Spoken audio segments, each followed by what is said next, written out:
which I've done many times. I usually go through Charleston because I go to see my family in Virginia, but same route.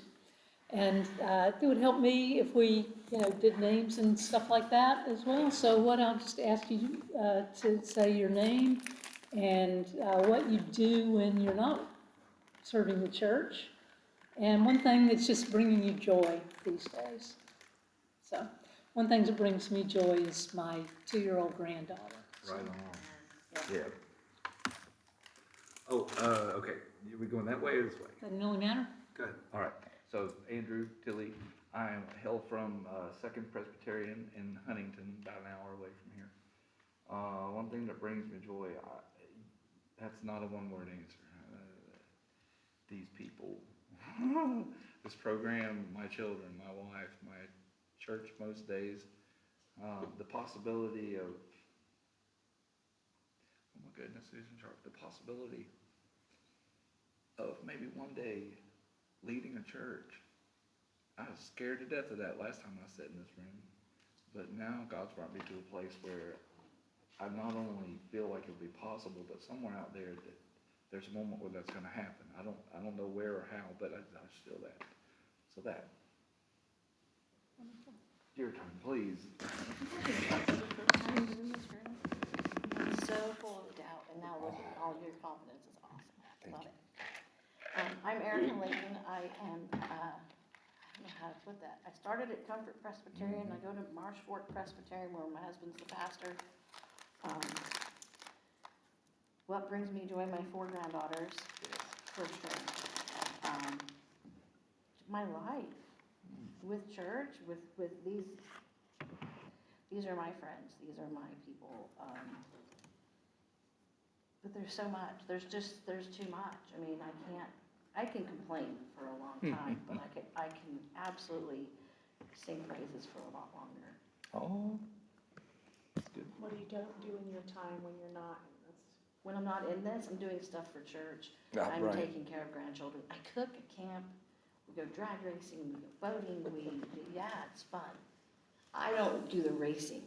I do the passengering and like the media stuff. So it's fun. It's fun. That's what I do.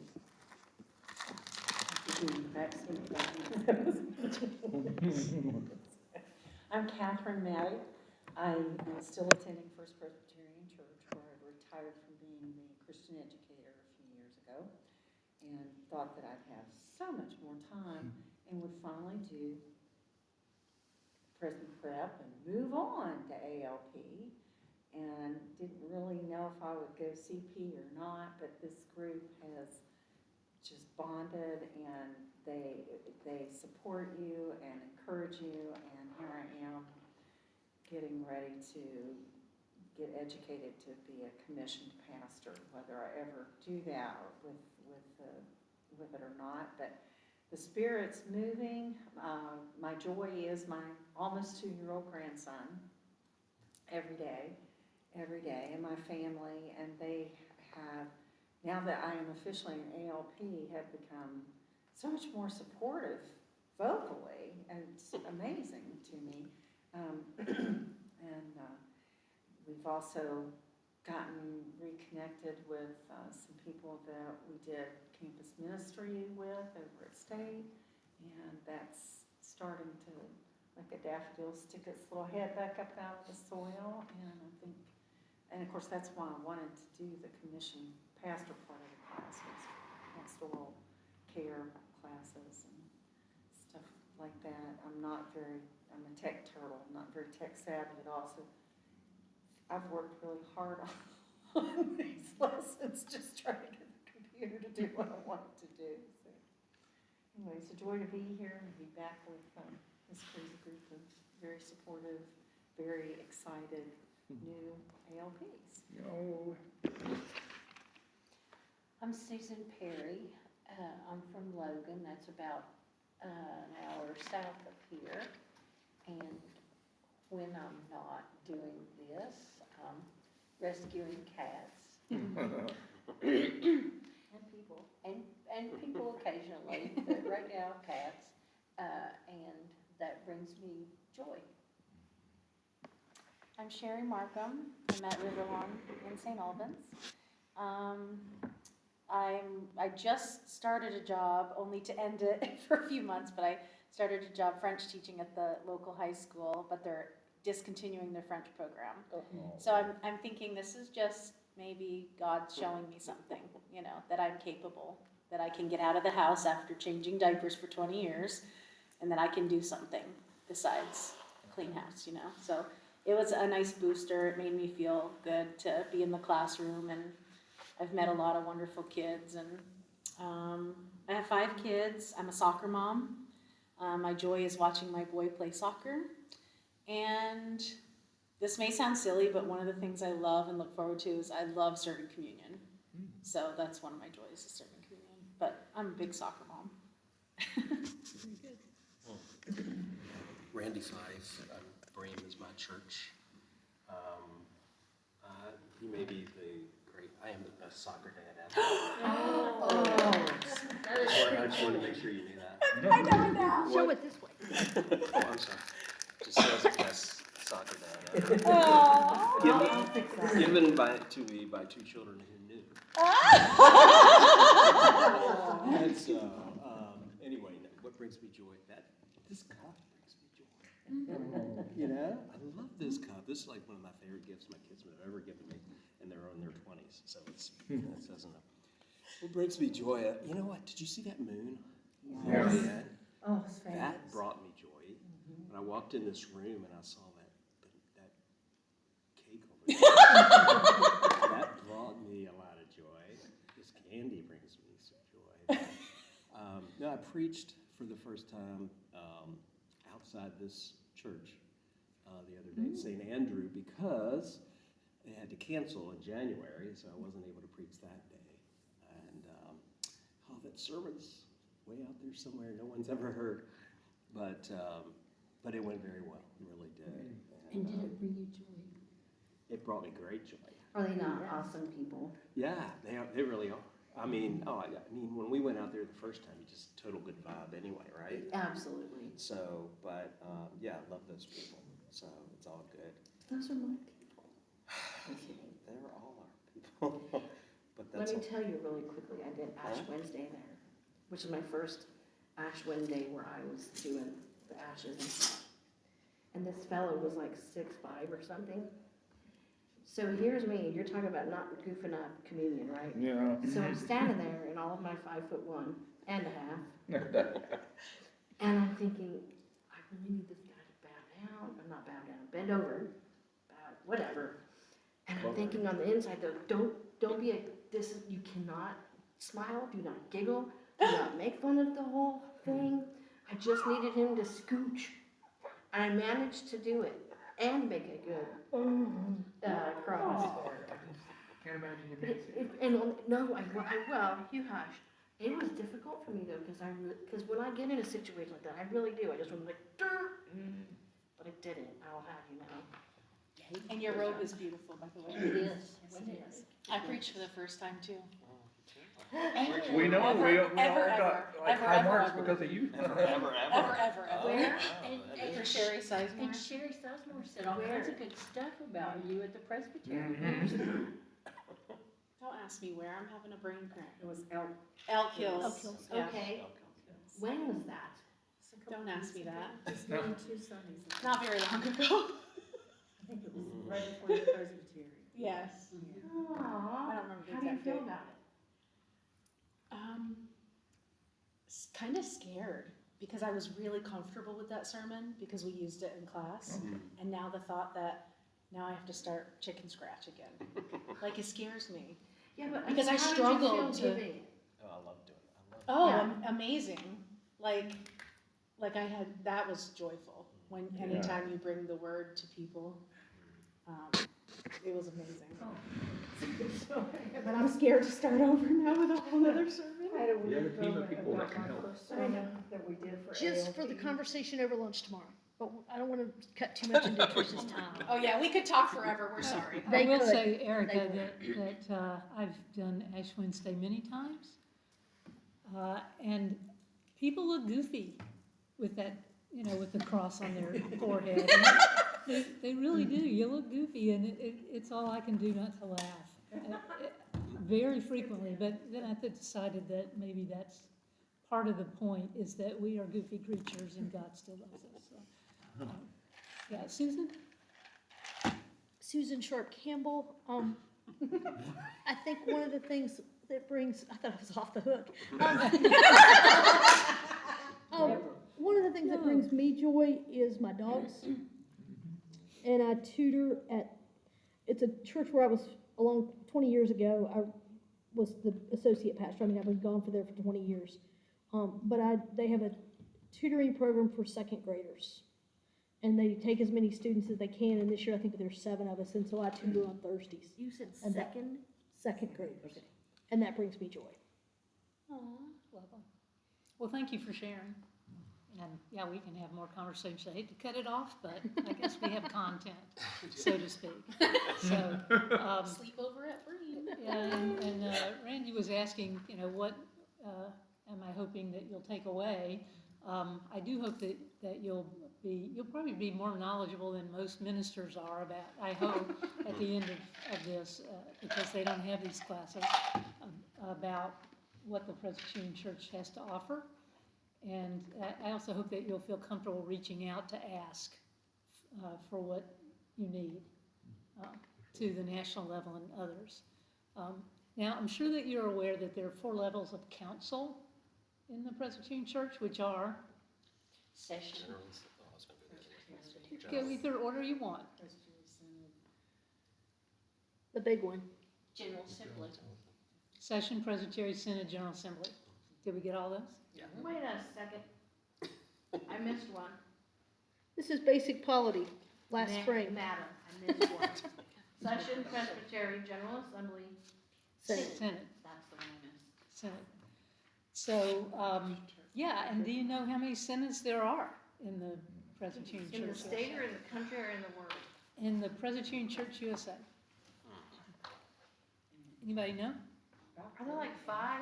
16. 19, oh, 15. 16. 16 synods. Yours is the Synod of the Trinity. Very good, very good. So every level of council has mission and program, but we're basically going to talk about the General Assembly level today. But don't forget that congregations, you know, the council for a congregation is the, Session. yes, so sessions and congregations have mission, presbyteries have mission, synods have mission, a General Assembly has mission and program for all of those. So I don't want you to think that this is everything about Presbyterian program and mission, but we're focusing on the national level. And so let's talk some about the General Assembly as a council.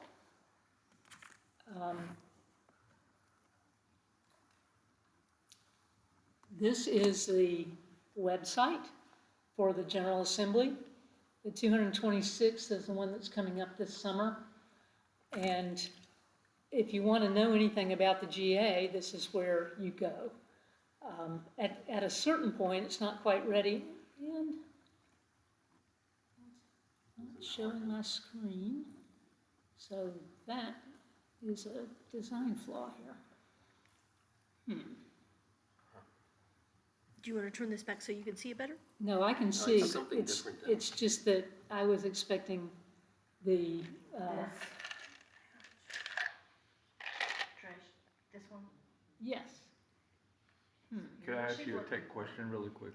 Yeah, Do you have that set up as though it's an extension of your screen on your laptop, or is it a secondary monitor? I was hoping it's not an extension of the laptop, but what do I need to change in order to get it to be that? That's not the answer I can offer you. I was just gonna say you might need to move the image you want us to see from your screen to the secondary screen. Are you plugged into an HDMI cable? Yes. Okay. I'm only a If you little. go over there and left click, you might be able to do preferences. You have a tablet computer, I have not. So that's not showing up, is what you're saying. I'm so, yeah, so, I just thought I'm that looking, I was was just assuming that this was gonna mirror It that. should. I grew up in the But it's 80s. probably No something to do computer, with the not power silicon. company. Yeah, Do me a that's fine. favor, just go to your It's home huge. screen of, like, minimize that. And that, and that. And then everything else Yep. that's in here. Yep. But, so, because if you right-click on your Sure. desktop, there Okay, you go, right-click. Go to display settings. Click 2. And click detect. I got about that far in it, and then I I couldn't don't get think you it clicked it. back in, and I never did. Ooh. Okay. So how are you talking to the other screen? HDMI. sorry about this, folks. That's okay. You can feel free to use mine for the time being, because it's up there, if you don't mind if I mess with this real quick. 'Cause I can pretty well see it. Do you need the remote? I wonder if it's something to do with PowerPoint that's, But it should, at this point, have PowerPoint problems. Do you, oh, I hate to say it, but do you mind if I sit where you are for I just did not mind. That's a tech move. Sit, sit.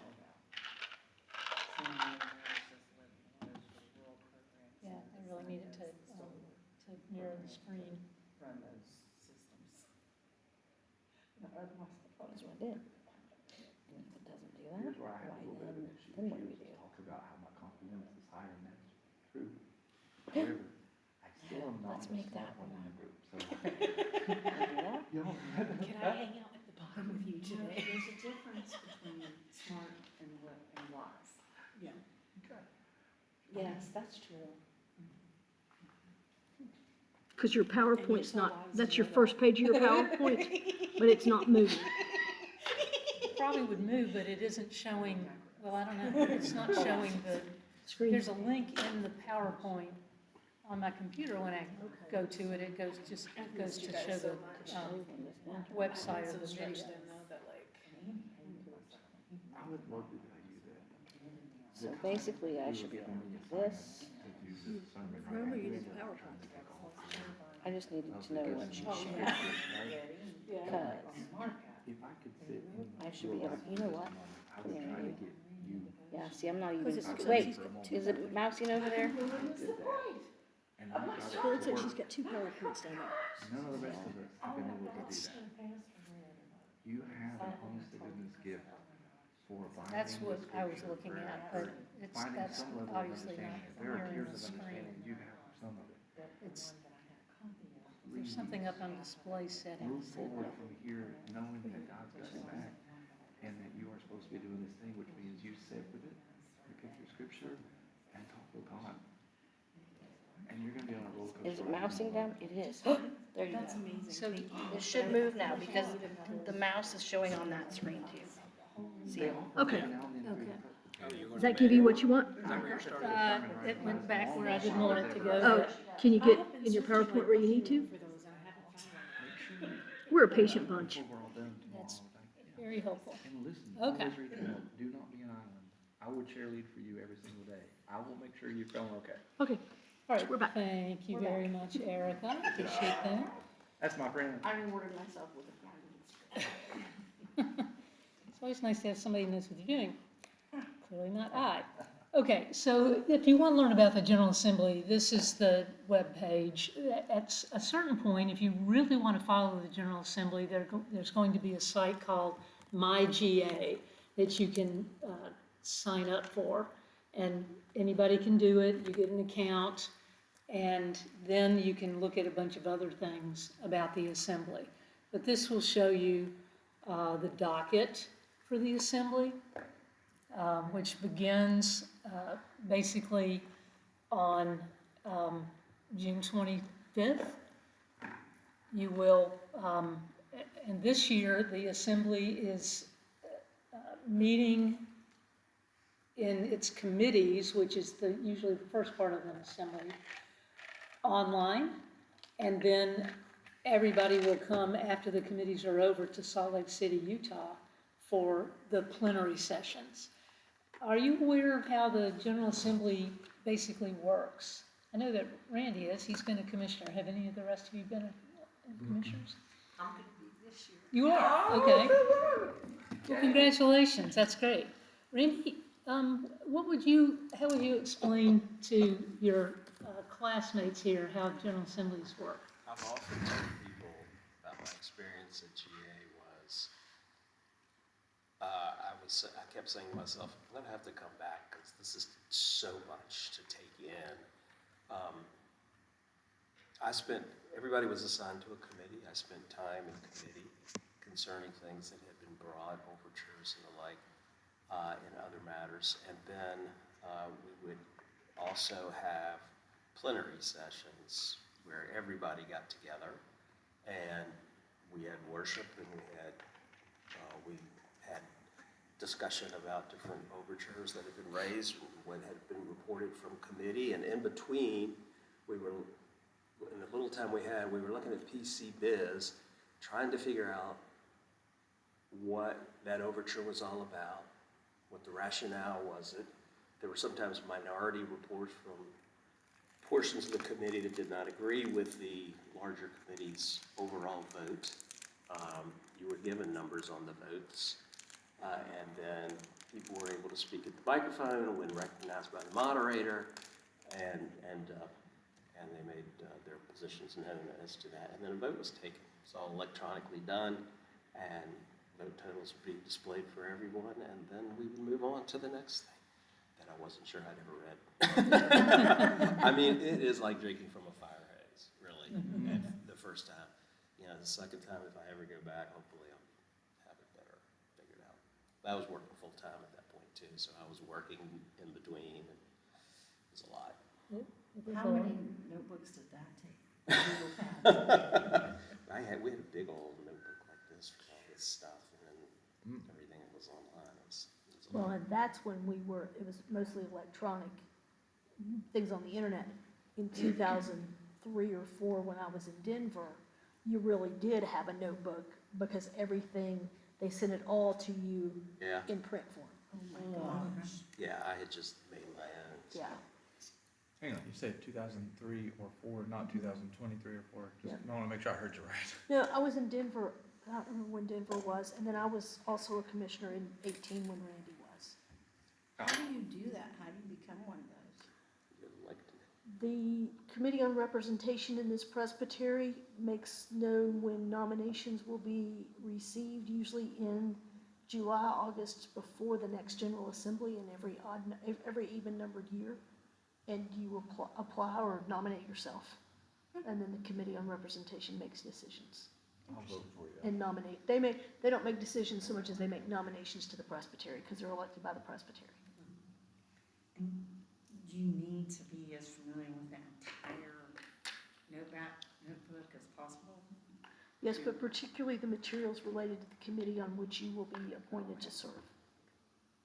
But you can look at materials before you ever go to Right. GA and online, and then you can read up on those. And I think you go through, what I did was go through and try to find those things that were of particular importance to me, because if I wanted to speak to them, I wanted to make sure I knew about them. There are always things that you're not necessarily going to, look at in detail. But, And there are a lot of things that end up on the consent agenda every day. But it's also interesting because at every other level of the church, if a committee's working on something and they don't have a recommendation, they don't bring it to but every overture, the committee has to either recommend a yes vote or a no vote at the General Assembly level. Yes, so, do you know how business gets to the General Assembly? Overture, and then the overture is discussed by committee and recommendations are made, and then it goes back out to the presbyteries. Depending on the type of business, yes. So there's several different kinds of business that come to the General Assembly. If a presbytery or a synod wants the General Assembly to deal with something, they send an overture. There are also committees that have been elected by the General Assembly and told to work in the intervening time between assemblies. And when they report, it's called their business that they bring is called a report and not an overture. Overtures come from mid-councils. If you're a presbytery sending an overture, then that requires a concurrence from another mid-council. So kind of like a second. So two presbyteries or a presbytery in a synod, and it could be 30, or any number of presbyteries that want to sign on to that. But they have to go to a meeting of their presbytery, consider it as business, and approve to send that. And that's how a lot of the business gets there. But a lot of the business does come as reports from elected committees and sometimes commissions of the General Assembly. Do you know the difference between a committee and a commission? Is that something you talked about in polity? Maybe not. As I recall, at our level, at the Presbyterian level, commissions were empowered to actually make decisions, Absolutely right. and committees What? are not. They can make decisions, whatever's in the scope of their authority, they can make a decision. Doesn't have to go to the Presbyterian vote on it. Oh, okay. Perfect. So when Yes. you say you're on the committee of, I wanna say ministry because it's my good hearing class. Committee of people who want to whatever. So you ask around the people, but then you just have, the committee itself has to take it to somewhere higher to get it approved. Yes. Okay. Thank you for following my brain. Absolutely. So a committee they deal with an action or a suggestion, a recommendation that someone has committed to them to talk about, improve, decide it's a good idea, not a good idea, amend, or et cetera, make recommendations to amend. A commission does have the authority of the body that commissioned them to make whatever decision, exactly right, the scope of their charge. So they can't necessarily decide everything, but if they've been commissioned to do a certain thing. Your presbytery has a permanent judicial commission, so they make decisions based on the cases that come to them, and that's the final decision unless it's appealed. Doesn't get appealed to the presbytery, though, it gets appealed to the synod, et cetera. So there's a difference between. Every presbytery has an elected judicial commission? That is correct. It's called a PJC, or Permanent Judicial Commission. Then, okay, nope. I understand what you said, but if the Synod of Trinity can make the decisions permanently, what's the point of a General Assembly? Why do we need to go bigger? Well, the Permanent Judicial Commission just makes decisions about judicial cases that have been brought to them. And so they don't decide everything. The General Assembly decides things for the whole church. Synods can make decisions for their area. Presbyteries can make decisions for their area within the scope of the responsibilities that the Book of Order gives them. A session makes decisions for the congregation within the scope of what the Book of Order says sessions do. There also are administrative commissions that are in presbytery synods, and occasionally the General Assembly. If you're going, do you think of an example that you've seen an administrative commission? In this Closing the church. Closing a church. Mhm. And sometimes they're given the charge to just do everything.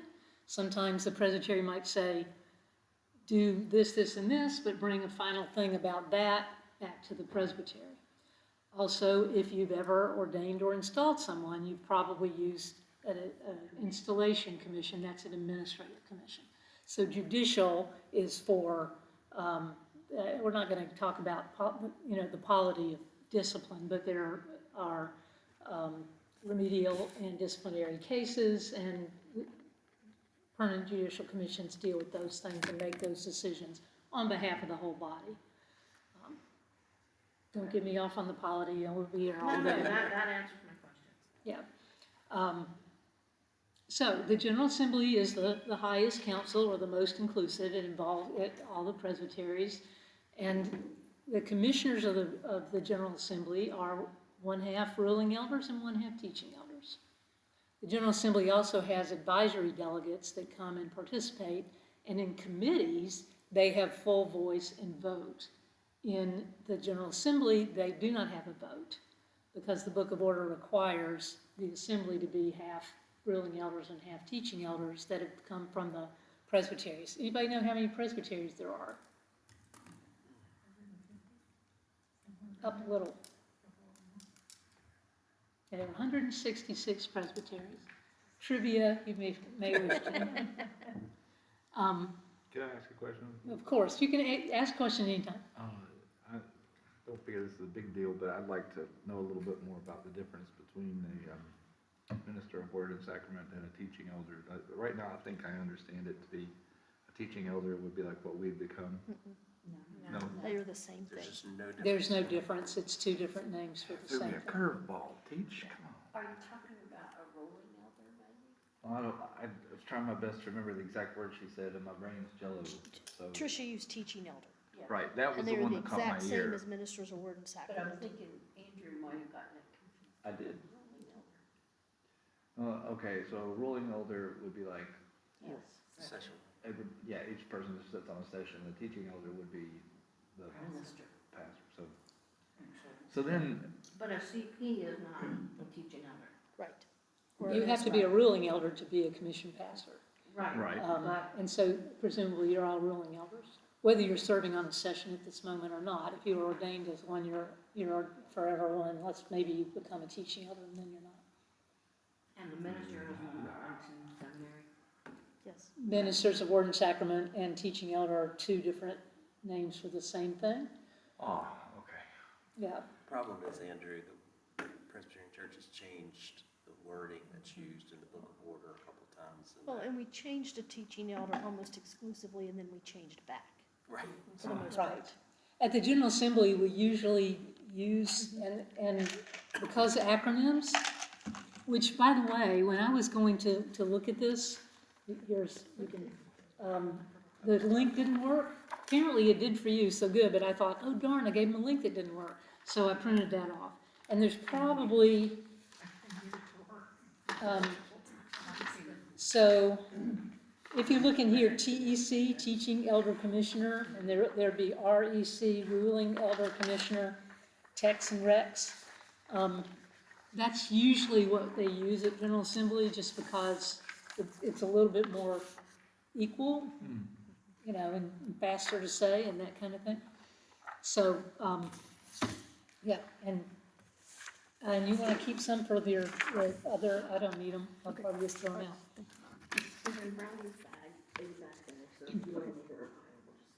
Yeah. Okay, so every presbytery has at least one teaching elder and one ruling elder. Some have more than one based on their size. So, that's what the General Assembly. There are advisory delegates that are young adult advisory delegates. Every presbytery is entitled to one. Theological student advisory delegates, and that's each of the Presbyterian seminaries and a few other seminaries can nominate people. The presbytery has to vote to approve them, and then they're part of the assembly as well. There are ecumenical advisory delegates and mission advisory delegates. So there are 4 different types of those folk, and they serve on committees as well. So we have overtures that come to the assembly as business. We have reports that come to the assembly as business, and there's one other type of business that comes to the assembly. Anybody know what that is? Can you repeat that, please? Overture, that's from the councils, presbyteries and synods. Reports, that's from committees of the assembly or others that are allowed, and sometimes an agency might send a report, but usually those go through elected bodies. Commissioners' resolutions? Commissioners' resolutions is the third kind. So if you're a commissioner and you have something that isn't already on the agenda of the assembly, isn't business that's already there, and it doesn't have anything to do with the Book of Order or the Book of Confessions, and it's really something you think as a commissioner ought to be dealt with by the whole church, you can bring your own business to the assembly. So think about it. As you a know? what? It's called a commissioner's resolution. Yeah.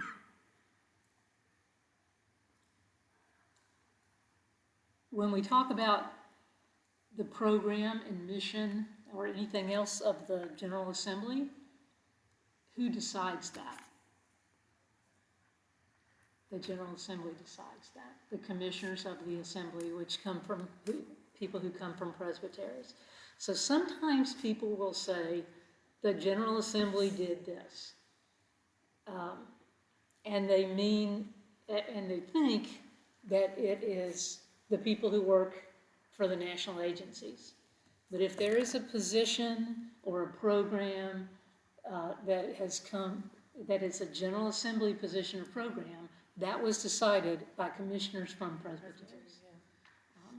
And it's important to kind of know what when you say General Assembly, what do you mean? Sometimes people do mean the office of the General Assembly or the Presbyterian Mission Agency or the other agencies that we're going to talk about tonight and tomorrow. But as a council, the General Assembly is the body that decides on policies of the General Assembly. And oftentimes they're speaking to the church as much as for the church. But when the national staff does its job, it is doing it to fulfill the decisions that have been made by the General Assembly and Council. And every 2 years, we go through this process. It used to be every year, believe it or not. Back in 2003, they decided, well, maybe even a little bit before, to go to biennial assemblies. So the first year there wasn't an assembly was 2005. 2003, and then, so now on all the even years. And now that I work, and even when I didn't work in the office of the General Assembly, I thought, how do you do this every year? You're trying to react and do the things that you got told to do by the last assembly, all the while you're madly planning for the next one. It's still that way a little bit, even biennially. But anyway. And we just belong to WB Presby, that's our Presby. It is. But you don't just belong to West Virginia Presbytery, you also belong to the Synod of the Trinity and the General Assembly. Right, but yeah. But this is West Virginia Presbytery, which does not include the panhandles. I Don't cringe, complicate things. well, I cringe when That's people weird. reference the presbytery as the state, because it is not the same boundaries as the state.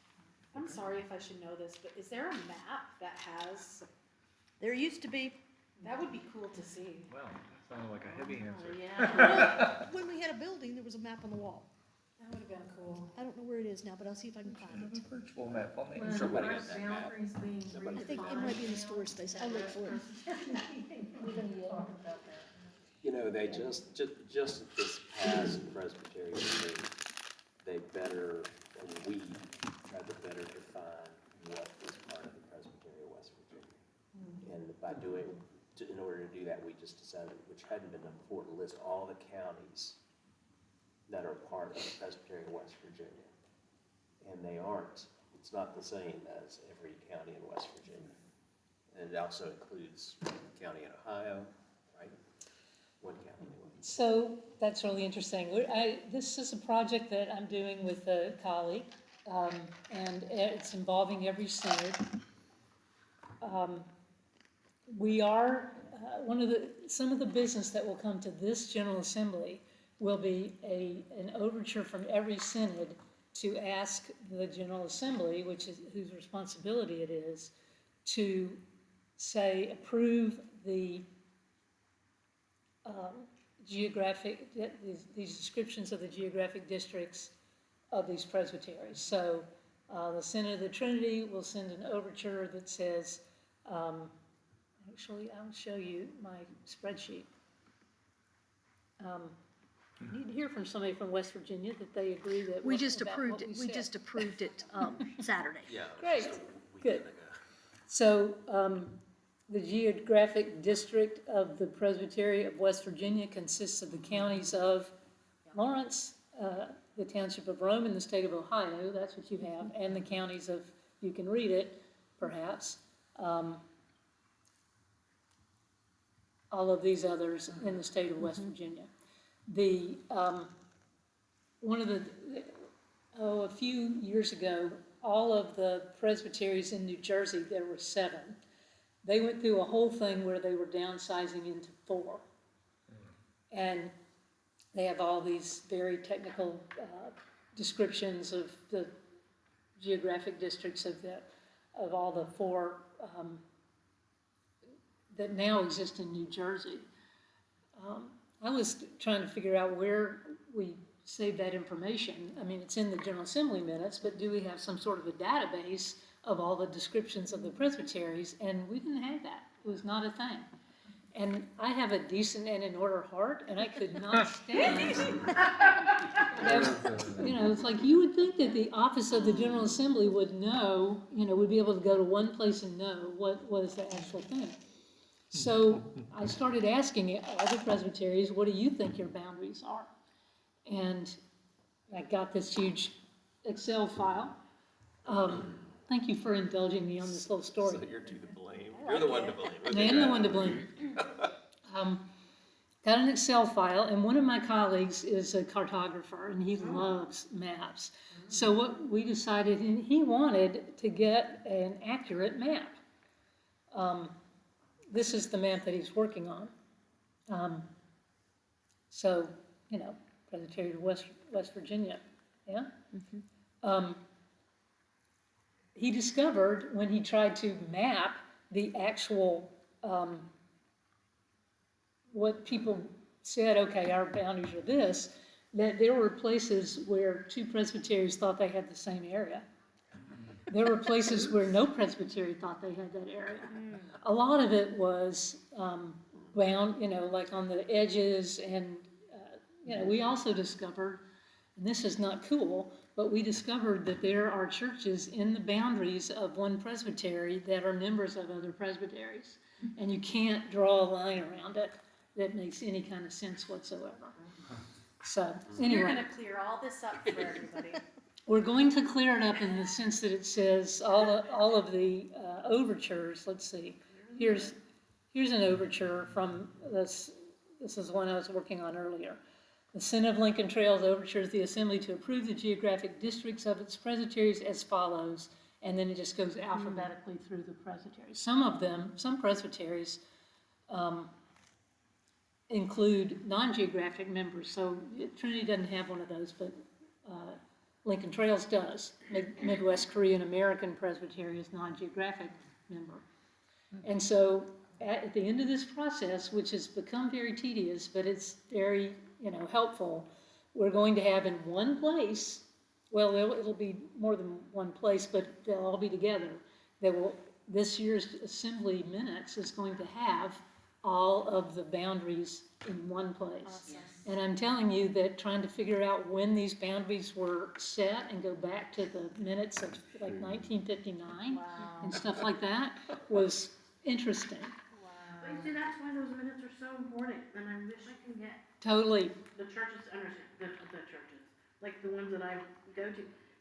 You have to have it, don't just say, well, I'll get them to you. Write them down and put them out, that's your history. Totally.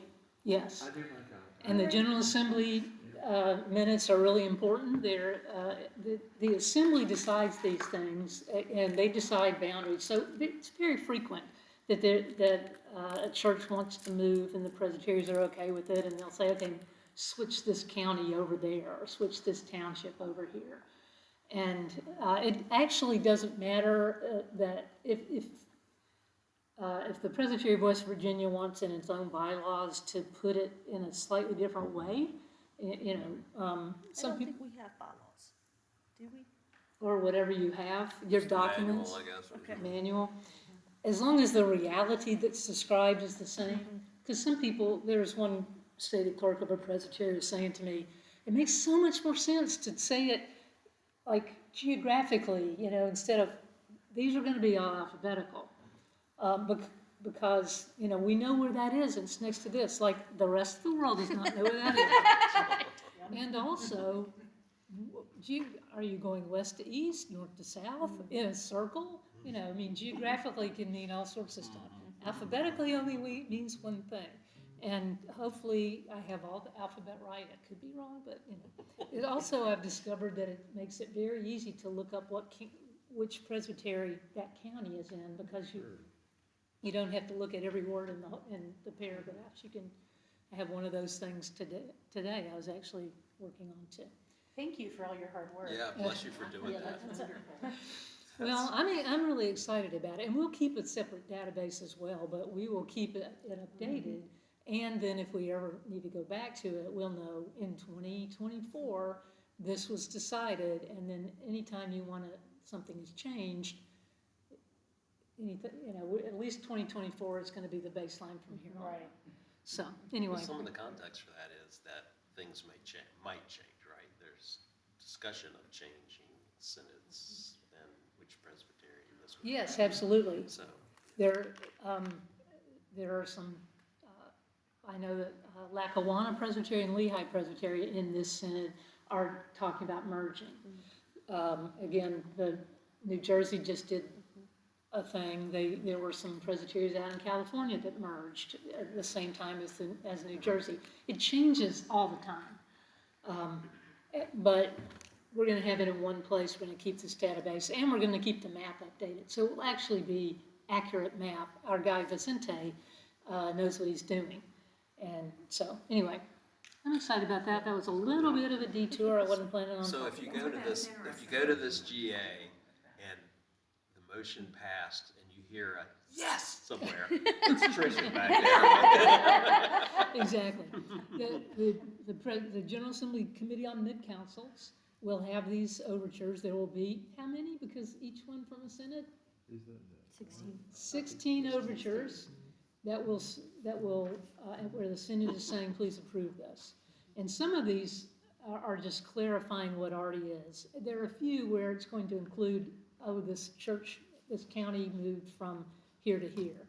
One of these is on the border of a synod and so there's a church in Alabama wants to be in Flint River Presbytery, which is in Georgia, because they tend to shop and stuff like that. They're on the border. And so the Presbytery Shepherds and Lapsley and the Presbytery Flint River have to take action to ask the Synod to ask the General Assembly to do that. And in this case, it'll just be part of this overall overture. And in the rationale of the overture, the Synod will say, and this is an actual change. Most of these things are just clarification or this is what is. Most of it isn't changes. But if there is a church that's in the middle of a presbytery and it belongs to this one, then that's going to be in the description of both presbyteries. It'll say that. How can it belong to both? It doesn't belong to both. It'll Just say. resides in one and It'll say, attached. the exception that, this presbytery has these counties with the exception that church in this county is a member of that presbytery. And in that presbytery, it will say, and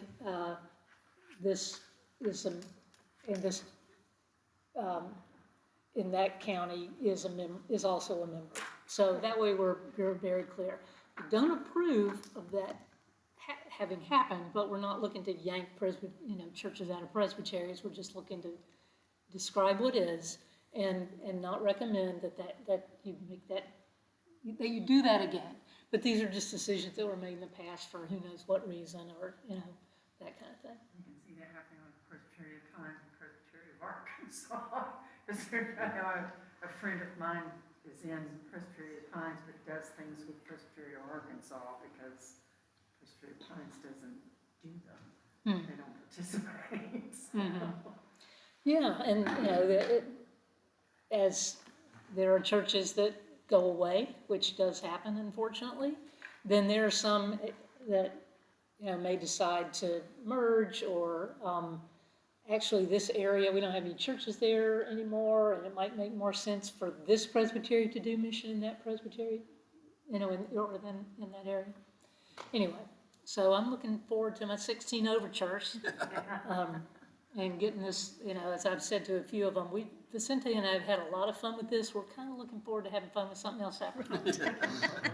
So, but as I just said, that, and Randy was saying, overtures or reports, whichever, or commissioners' resolutions, all those pieces of business that come to the General Assembly, except for some nominations and the election of the state clerk, they're all going to go to a committee. The committee has been charged with discussing them, and sometimes they'll say yes, sometimes they'll say no, sometimes they'll say yes, but amend what was presented, and sometimes they will say, answer this with the action on that, which is similar, the same topic, but had a different solution to the problem that they were both trying to figure out, and that kind of thing. So it's more than just yes and no that a committee can say, but what they are saying is a recommendation. And again, committees don't decide things. Commissions do, but committees don't. Committees just recommend to the whole body. So after the committees meet, and they will meet for several days, I lost the docket, there's the docket. The committees are gonna meet Tuesday, Wednesday, Thursday, starting June 25th. Susan's getting excited about that. She'll be sitting in her home or at the church or someplace where she has good Wi-Fi and connecting with her committee members during that time, helping to make recommendations. She'll, unless she's appointed as a moderator or vice moderator of the committee, she'll be randomly appointed, assigned to serve on a particular committee. There'll be 12 of them that have business items referred to them, and then also the Committee on Bills and Overtures that does some procedural things as well. So there are 13 committees, but 12 of them that meet for these 3 days. Then she'll get on a plane and go to Salt Lake City, and on Sunday, June 30th, worship in congregations in the Presbyterian, and then there's some plenary going on there. We'll elect the moderator or co-moderators of the General Assembly, and then plenary business gets in earnest begins on July 1st, and that is the time when the committees, having made their recommendations, report to the plenary. Everybody, all the commissioners vote, and that's what the General Assembly has decided to do. And the plenary is everybody that's there? Plenary Not just is, each? plenary is all the commissioners together. Advisory delegates are there as well, and when the business comes up, before it's voted on, the moderator will ask the advisory delegates for their advice.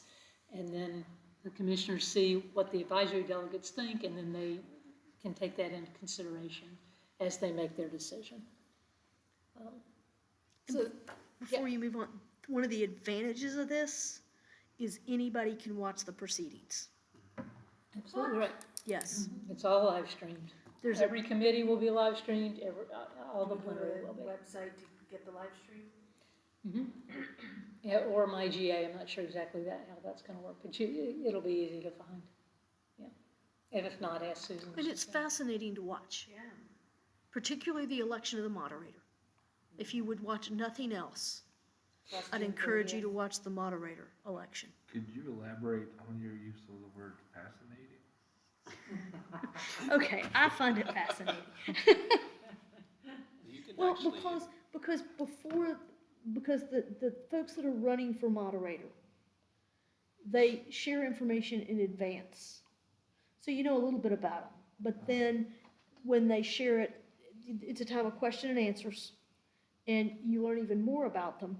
And the fascinating part is there have been times when I've watched, or I've been at a General Assembly, because I've been to 3 or 4 that I wasn't a commissioner for, and you watch, and even sometimes when I think I know who's gonna get it based on the paper, that's not who's elected. Because the commissioners are then voting on not just what they've read on paper, but how they respond to particular answers. So it's not a popularity contest. And I'm not sure that everybody realizes you don't have to be a commissioner to attend. You don't. It's to, like our pastor went the last time because he had what he considers a vested interest in an issue that was being brought up. And he wanted to be there to support people speaking against that motion. And I've often been losing driving distance. Pardon? Driving distance. Yeah. It's cheaper to drive than to fly. So, speaking of anybody can participate, every committee is required to have except Bills and Overtures, is required to have a portion of their meeting that is for open hearings. So if there is a piece of business that you really care about, then you can sign up to speak to the committee and tell them what you think about that piece of business. And the committees will be meeting online. Even last year when they met in person, the people who did the open hearings were online. And we were still kind of coming out of the pandemic at that point, and one of the reasons that the committees were meeting instead of the plenary was to keep the groups as smaller, because not that we're completely out of COVID, but we were less out of it than 2 years ago. So, and of course, in 2020, we had to go completely online, and we didn't have committees that year because we couldn't get around to it and figure out how to do that. So in 2020, they truncated the business in a major way and only did things that you kind of had to do to keep the church running for the next 2 years, budgets and things like that, elections. I just So sent everybody this docket page is on our messenger. Yay, thanks. See, I was able to get that. Could I ask you to repeat something real quick? The type of hearings, you said. that open every- hearings. Open. Yeah, and anybody can speak to those. There may be some limits based on timing and/or, 40 people want to talk. Yeah. When they were done in person, they would try to get as many people as possible, but sometimes there had to be, names drawn out of a hat for business that was a lot of people wanted to talk about. Okay, so that's kind of how the General Assembly works. Any other kind of questions about how the General Assembly works? Yes, sort Okay. of. I am not a person who's been a lifelong Presbyterian. I've come into it in my adulthood. And other than my experience with these type of classes, I honestly feel like there's a pretty ginormous disconnect. I'm speaking in my own experience, not the church so I feel like I'm kind of sitting in the middle of a mid-level Greek class right now. I get things about structure because I've been a part of other organizations that have a set structure to them. However, in the day-to-day goings-on of the churches that I have been involved with, and we're talking just a small handful of Presbyterian churches in the Huntington area, like, there's no mention of any of these kinds of things. And now that I am a part of the formal leadership of the church, the only bit of conversation that I'm hearing that has anything to do with this level of the Presbyterian church is, bless his heart, a 93-year-old gentleman who's also on session. And, I went to the General Assembly. Yes, sir, you did. And I'm being a little funny, but I'm being completely respectful of his time with the Presbyterian church. With Stacy. However, like the rest of us in the room, now I'm young by far from the rest of them, but we're all still kind of in the same boat, like, what's he talking about? It's like he's talking about a whole different thing that exists, is what it feels like. So, is there a Cliff Notes version? No, but that's why you're here. That's why you're here. Yeah, And that's why we do this class. This is Cliff Notes. And to be Oh, fair, the man. fellow he's speaking about kind of stays in the Wayback Machine, Yep. so. Do you do better with words or with, can I use this as Oh, yeah. or with charts? My response to it You is, know what I mean, like this, to see it, No, I mean, I get the flow of it. Easier for me. You're thinking the work of it. Well, I'm just kind of wondering, and please know I'm saying this with all the respect I can offer you in my heart, like, I feel like our Presbyterian has people that probably do this thing, and I may not be one of them, and I think that should be okay. Now, I'll take the thing, but like, Can I answer this, I think? Or if maybe, you think you can. maybe. That's my son calling me on FaceTime, sorry. There are things that you routinely do in your church that came from the General Assembly. Right, I see. And so we don't always say we're doing this because the General Assembly said that we should do it, but, and I'm going out on a limb here. Crawl out there with me. 2 cents a meal. Or sensibility. Yeah, sensibility, they call it now. Do you all do that at your church? Okay. No clue. Oh, okay. Okay, well, and that's a program that came through some of the Presbyterian agencies. And so when we talk about that at our church, we don't say we're doing this because the General Assembly told us to do it, but we say, you know, this is a program of the Presbyterian Church and we're participating in it. So there probably are things that you're seeing in your church that came from the General Assembly, but we don't always label it that way. And I'm gonna say in his defense, there are things like that that probably were done in his church that aren't Yeah. anymore. Yeah, that have just gone The by main wayside. thing is we're trying to keep the church open now, Yeah, whatever that looks like. But Yeah. that's a hunger initiative, that the sensibility program that started out, I think it was Carolyn Arbuckle, 2 cents a meal, and so the idea is for every meal you ate, you put 2 cents aside for, and some of the money stayed in your community, and some went to Presbyterian, some went to national hunger programs. Yeah, Do you all receive the 1 great hour of sharing offering? That's what I was wondering too. No. yeah, Okay. And that's overseen by General Assembly Mission Agency.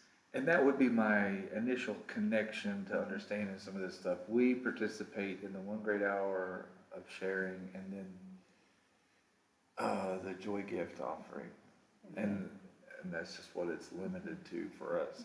But But those are from here. yeah, They're from the big church. The church as a whole, not the big church, but the whole. Exactly. people Well call said. First Pres Huntington the big church where I'm from. Yeah. Oh, you want to preach at the big church? Oh, stop.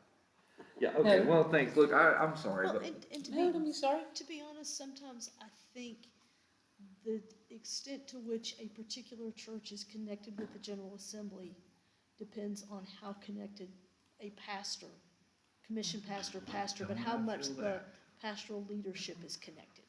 Absolutely true, or if you have, like, the congregation that I last served, which was a number of years ago, was very connected. They had several people who had been moderators of the presbytery, and they paid attention to what the General Assembly said, and if the Assembly said, we should study this topic, here's a paper, they would read it. Right. You know, but that was, we inherited that and we kept it up, but that was leadership in the past. And we also got those papers in print form in an envelope. I mean, I think That used to happen. Well, but I'm thinking, when that would come to my desk, and, because I think of the Presbyterian Peacemaking Program resources, that, you know, was more one that, I don't think they're writing those types of resources anymore, but that was but it was opening an envelope and really connecting, because I picked up a piece of paper. Those days are gone. Yeah, and a lot now, you've said at the last Presbyterian meeting, you said it in one of the newsletters too. Please, please, please, when these emails come from Presbyterian, don't just go, oh, I'm not interested in that. Delete, delete, delete. Open it up. Get it to the people in your congregation who would connect with it. Because without those connections, the larger church, well, it's sort of like a really dysfunctional family. mine does that all the time too. So, it's like saying we're gonna have dinner at 6 o'clock, but only 2 people out of 6 know, you know. So, yeah. And the Some people denomination missed it. really isn't writing that many papers or producing that many resources anymore, are they? Or am I just missing them? Well, depends on what you're looking for, you might be missing them. Okay. I do I'm like- looking right here at that hymnal, Uh-huh. published by the Presbyterian Publishing Corporation, with input from the Theology, Formation, and Evangelism part of the PMA, by a committee that was elected by the General Assembly to figure out what hymns would be in there and how it's gonna be. None of the churches I go to use that. So, Red, green, and blue. And the Matthew 25 initiative, which many of our churches are familiar with. so I'm hoping that by the end of tomorrow, you will have at least come up with a few things that you go, oh. But you're exactly right. It's, a lot of the things that we do, everything had some sort of origin. Almost everything would have had some sort of origin in the General Assembly decision at one point. Now, some of them, they got started and they run themselves, or the staff runs it, and the decision to do that was a long time ago. But some things will be new. And the fact that we've got, new maps or whatever, that's gonna come through and out of the General Assembly. Now, you were asking, about things that we vote on after the General Assembly. So they'll say that the things that presbyteries vote on after the General Assembly are amendments to the Book of Order that have been approved by the Assembly, but they have to be ratified by the presbyteries. So a majority of presbyteries have to vote in favor of a proposed amendment for it to become part of the Book of Order a year later after the Assembly. So that's called an amendment. Sometimes people will say, this overture came from the Assembly. No, you send overtures to the Assembly. If you get something back, it's an amendment to the Book of Order. Or it may be some other things that, the General Assembly cannot tell presbyteries that they have to do something unless that something is in the Book of Order. They can urge them, encourage them, et cetera, but they can't require another council to do something that's not a Book of Order requirement. But one of the things that the Assembly did last time was to mandate in the Book of Order some new policies that every council has to have. Every council, that's Synod, Presbytery, and your session, has to have an anti-racism policy and policies to protect the vulnerable folks from sexual abuse and harassment and that kind of thing. Those are Book of Order changes, and so they can tell you to do that. But otherwise, they can suggest that this is a really good hymnal. But if you're not buying a new hymnal, whatever, you don't have to use the hymnal. So, the business of the Assembly is organized in this site we call PC Biz. It's going to change, and I'm not sure exactly how, but there's a bunch of different things you can do here. If you forgot where you got the link to the manual of the General Assembly, that's in resources here. There's a lot of other things. Commissioner dissent form, commissioner protest form. Here's the names of commissioners and yads. We'll see whether we can find Susan. She's right there. There I am. It's not loading very quickly, but anyway, here we go. We go down to West Virginia and we'll see Susan's name. You know who my commissioner was? Chris. There we go. Yeah. Susan, Chris, and M is your YAD, Young Adult Advisory Delegate. We call YADs. She's a member of Highland Huntington. Rao, I believe is her last name. R-A-U. Yeah, right. So there you go. PC Biz, you said? pc-biz.org. And I had asked you all to look around PC Biz, so I'm wondering if you had some observations from your exploration. What did you just ask us? It was part of your assignment in advance was to just look around. I have all on that. Did you? And I could get that to come up over and over and over, and yeah, there's all kinds of stuff, like, there's, and it came from the last time, but there's a new, I think there's a new committee presenting the development of a new confession, but then it got referred back, and that's under theology, worship, and education, I can't remember if it was 1 or 2, but then it got referred back to 8 under the same, committee, and it's a whole different group for such a time as this, but it's the same thing that they presented last time, basically, and then the rationale is all the same one together. There's several other more, vivid comments about the current one. And that's confessing the sin of racism, basically.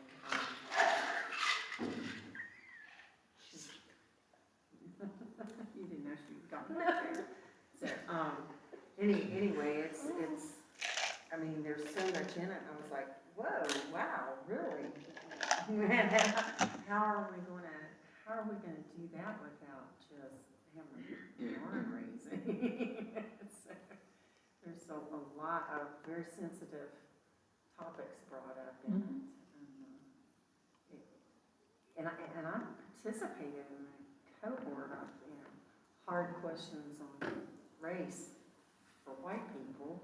And I mean, Presbyterian's done book studies, we still had a building on Waking Up White was the first one, I think, and then you had white fragility and all these things, but I'm just, this particular committee, I think, has got a very hard job to do. So, good. Anybody else have observations you wanted to make about your exploration of PC Biz? I looked at one from last year, and it just brought up something that I hadn't thought about. It was an overture to make commissioned pastors become ministers of word and sacrament after a certain period of time. And it didn't pass. And one of the groups that objected to it because of female pastors. And they said there are a lot of female ministers who don't ever receive calls. And that this would just put more people into the mix and put them further down on the list of people to get calls. I think I should apologize. When you said female ministers, I didn't think that was what was going to follow it. I thought somebody was going to be like, oh, the women ministers need to not, but I thought it was going to be more like that. No. But that sounds like somebody was actually trying to look out for women. That's good. But if you want the other one, I'll just show you the text my dad sent me. No, I love you, and that you should be. You should be, and they should just stop. But I thought that was an interesting perspective. Okay. So one of the things that happens is that business comes in, recommendations from overtures and that kind of thing, and there are different elected bodies in the committees of the assembly that were elected that have the right to make comments on them. From our perspective, think about this. We don't think that's a great idea because, or we love this because. So that it's called advice and counsel memoranda, and they just are comments, and that's part of what you'll see in PC Biz. So I have a question. yes, So, like, the new rule, and y'all know me. You don't, but know that so you don't have to apologize for anything. Go on. the whole anti-racism thing that got put into the new thing. So I'm working with my church this year on a lot of different things we can do through the session to get our missions done, to get that new, whatever you want to call it, saying, what are we calling it? Where we have to adopt a Anti-racism policy. policy. Thank you, Brain. Sure. I have such a hard time convincing this session to do anything related to it because there are no other races in a 60-mile radius of this church. So we really have to put something that's gonna look generic, which wouldn't be insincere, but it's not gonna, it wouldn't be like something I would have written when I lived in California, where we had everybody. Of course. I can't, didn't even wanna discuss it, let alone write a policy on it. I am out of thoughts, ideas, ways to help motivate that process. I'm wondering, do I just write it myself and have them vote on it and sign it, or? Well, there may be some, and this could be a nice topic for all day tomorrow, so we won't go there Yeah, completely. don't. But one of the things you might do is to look for some questions to ask. And, you know, Susan could probably help find some, we have resources to help think about that kind of thing. You know, why are there no races from 60 miles of here? That's Or you pretty don't much the want it. story of the state. Yeah, Yeah. what is the history of the state that makes that the It's thing? ugly. That's not gonna be, and I'm just being honest. No, These people are 70 years old. That is Yeah, not at something. any rate, there are some questions that you could ask to start a conversation. But, yeah, and I think, I would love to deal with that, but if we do, we won't get through this stuff. So I won't go off on Yeah. that, but let's talk about it some other time. Yeah, Okay. because I think it's a great question. And you're not the only congregation that's having to deal with I that. would think not, but yeah. Yeah. Particularly not in this Presbyterian. Yeah, well, in all sorts of places, we don't like talking about tough issues like that. And all of us who are white have been socialized in certain ways that we have to examine. So, anyway, that's a great question, and if we talk about it more, we will, you know, not get through. But If anything, there's resources, then that's what I needed to know. There was another committee that really caught my attention, because I had not heard anything about it, and it was put forth by the West Virginia Presbyterian about laying on of hands at It was an ordination. overture, not a committee. It was an overture, okay. What about it? To do it or not do it? That was the question. It was really about, because it currently is something you only do at one time. When you're ordained as an elder, or you're ordained as a teaching elder, it's a one-time only, and this was more, open it up to laying on of hands at other times. The new directory for worship from 2016 said you shall not lay on hands at installation. Huh. And we have session pastors that felt like that that it should be an option. so we won't talk about all the business either, but I did want to give everybody a chance to say if there was something that they observed. Well, I'll try to lighten the mood just a little. It got awfully heavy there. There was a category called food and faith. It doesn't take much looking at me to know I like food. And I was thinking, well, how neat if we're talking about all the church, this and that dinners that we got, and we're talking about ways to interact with it. That's what I just got from reading the title, so I decided to peruse through that. And I was like, if you'll all pardon me, and you'll say for him, wow, I'm an ass, is what I thought. Because, it was all about trying to get food to places where they're having trouble with food and clean water and all of those. Of course, those are noble efforts, but I just thought, how typically me? I'm like, oh, we'll all have grilled cheese together. No, there's people that could dream of grilled cheese. You nut. I know. But see, now we're smiling and laughing, and we're not like, humanity's terrible. Mission accomplished. When does all of the business for this summer's General Assembly have to be on PC Biz? That's funny. Because I There's a know chart they've for just that. named, I know they've just named the committees. It's right here, the deadlines, 180 day, 120 day. No, 60 no, I day. mean, when is because ultimately, Oh, when does it? you'll be able to click on the committee and see Right. all the business that's going to that committee. Right. Yeah, So, it's currently not. you're exactly right, there are deadlines. Monday is the 120-day deadline. That applies to overtures and reports, well, it applies to overtures that have constitutional implications. So asking for an amendment to or an interpretation of the Book of Order. Also, any committee report is due on the 120-day deadline. So there's a huge slew of business that is due on Monday.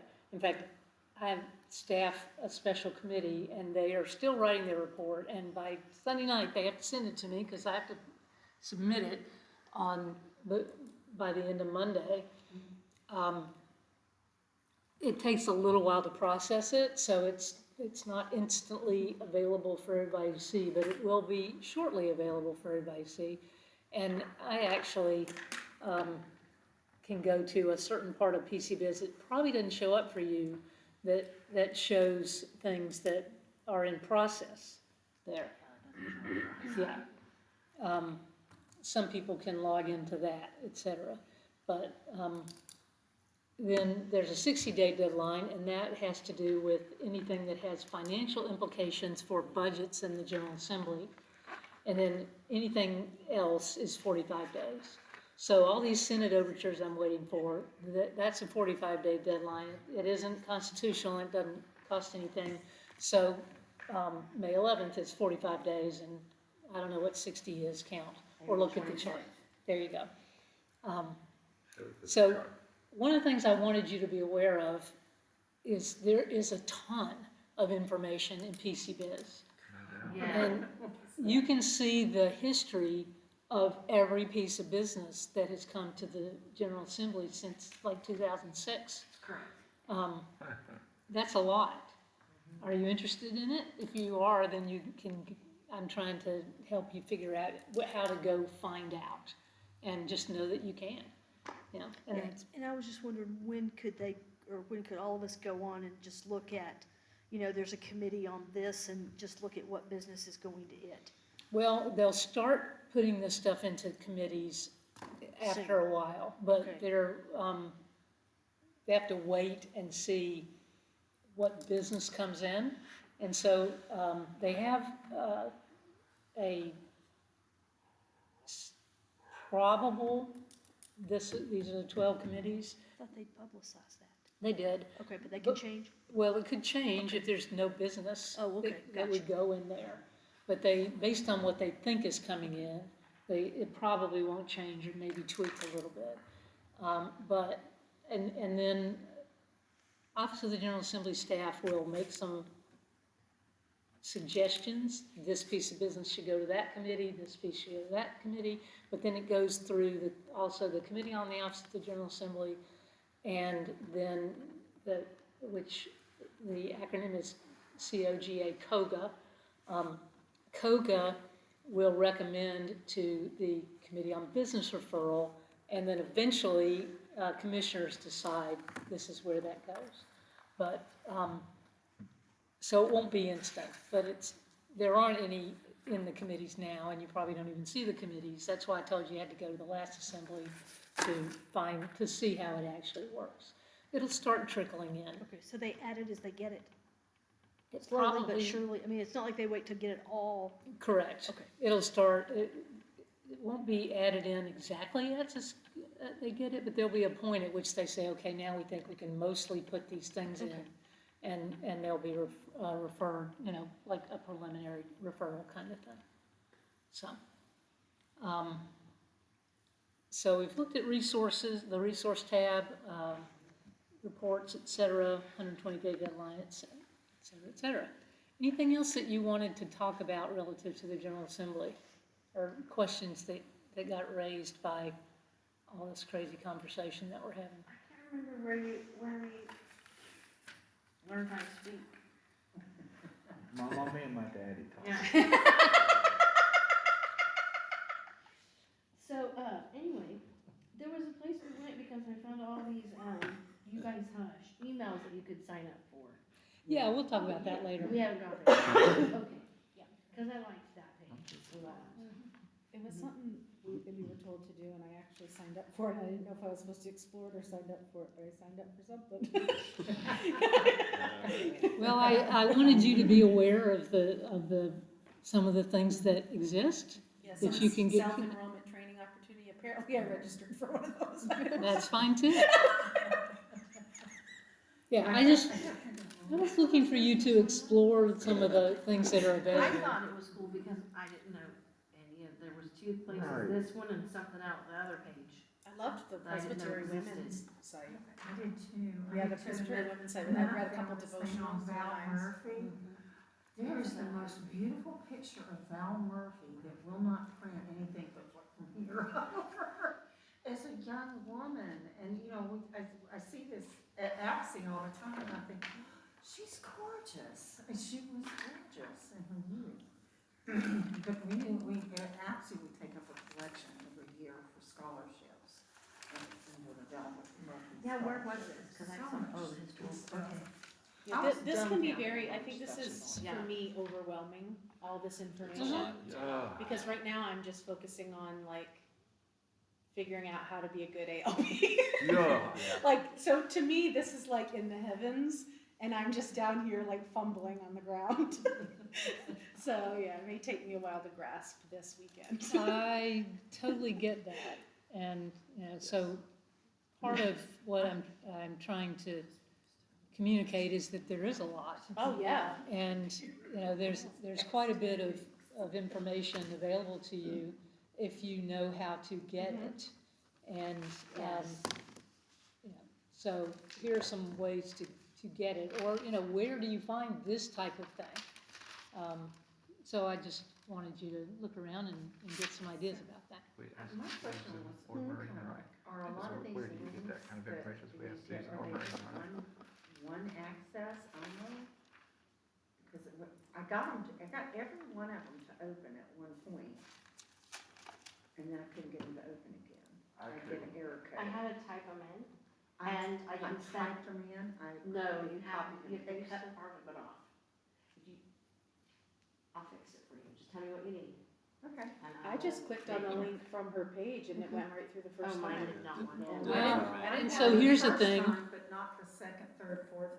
I had a link in my PowerPoint to the manual of the General Assembly, and it just came up a bunch of code. So I went back to PC Biz and found it in there. So is there just one way to get there? No. There's other, but again, you have to know what those ways are. Well, So like you the can General Google a Assembly lot I of this sent to you stuff. guys in Well, that's the- why I tried Googling. Yes, and if you Google PCUSA in a topic, you're better off than going to PCUSA and using their search engine. Yeah, our website is, there's a new website that's supposed to come out this summer. Yeah, anyway. Okay, so the manual of General Assembly. We've been having a fun conversation and I'm behind on my stuff. But who knows?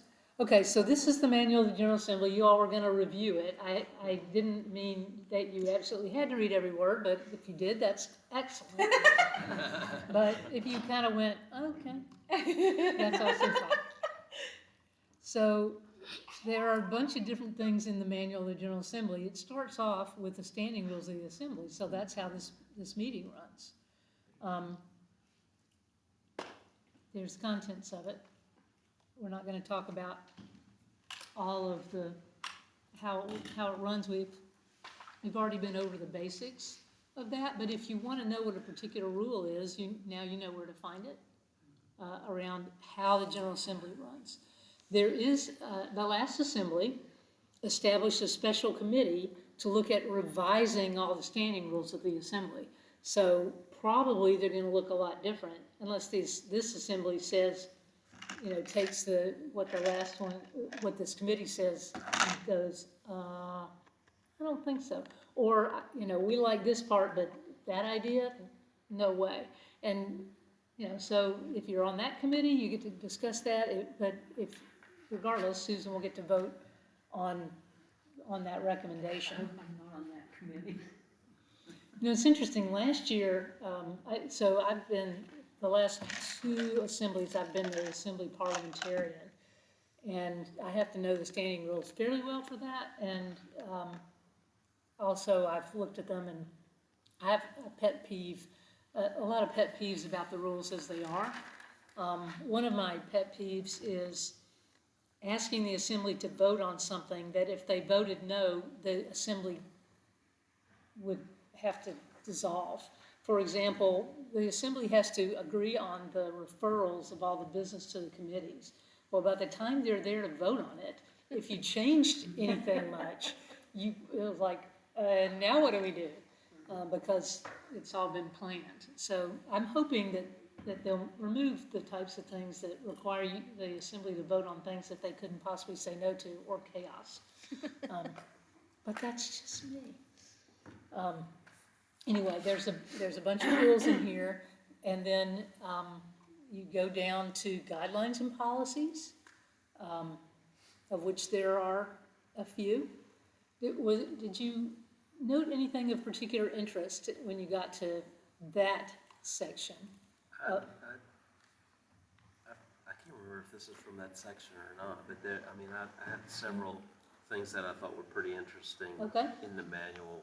Good. Just, there are guidelines at times of disagreement. That's an interesting thing to read and to know about.